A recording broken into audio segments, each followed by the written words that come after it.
ICC champions ട്രോഫിയിൽ group മത്സരങ്ങളിൽ സമ്പൂർണ്ണ ജയം ലക്ഷ്യമിട്ട് ടീം ഇന്ത്യ ഇന്നിറങ്ങും. ഉച്ചതിരിഞ്ഞ് 2:30 നടക്കുന്ന മത്സരത്തിൽ ന്യൂസിലൻഡാണ് എതിരാളികൾ. ICC ചാമ്പ്യൻസ് ട്രോഫിയിൽ സെമി ഉറപ്പിച്ച ഇന്ത്യയും ന്യൂസിലാൻഡും മുഖാമുഖമെത്തുന്നത് സമ്പൂർണ്ണ ജയവും ഗ്രൂപ്പ് ചാമ്പ്യൻ പട്ടവും മോഹിച്ച്. ബംഗ്ലാദേശിനെതിരെയും പാകിസ്ഥാനെതിരെയും 6 വിക്കറ്റിനായിരുന്നു രോഹിത് ശർമ്മയുടെയും സംഘത്തിന്റെയും ജയം. ന്യൂസിലാൻഡ് പാകിസ്ഥാനെ 60 റൺസിന് തകർത്തപ്പോൾ ബംഗ്ലാദേശിനെതിരെ 5 വിക്കറ്റിന്റെ ആധികാരിക ജയം. ഇരു ടീമുകൾക്കും ഇതാ സെമിക്ക് മുമ്പ് പിഴവുകളെല്ലാം പരിഹരിക്കാനും പരീക്ഷണങ്ങൾക്കുമുള്ള അവസരം.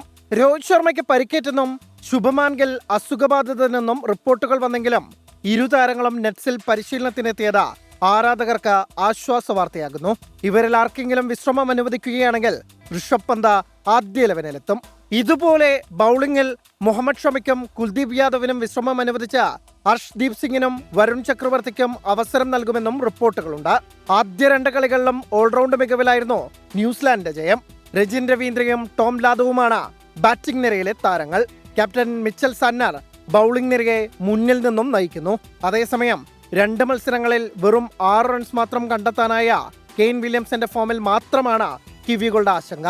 ചാമ്പ്യൻസ് ട്രോഫിയിൽ ഒരേ ഒരു തവണ ഏറ്റുമുട്ടിയതിൽ ന്യൂസിലാൻഡിനായിരുന്നു ജയം. എന്നാൽ സമീപകാലത്ത് മുഖാമുഖം എത്തിയപ്പോഴെല്ലാം ഇന്ത്യയുടെ ആധിപത്യമായിരുന്നു. Sports desk 24.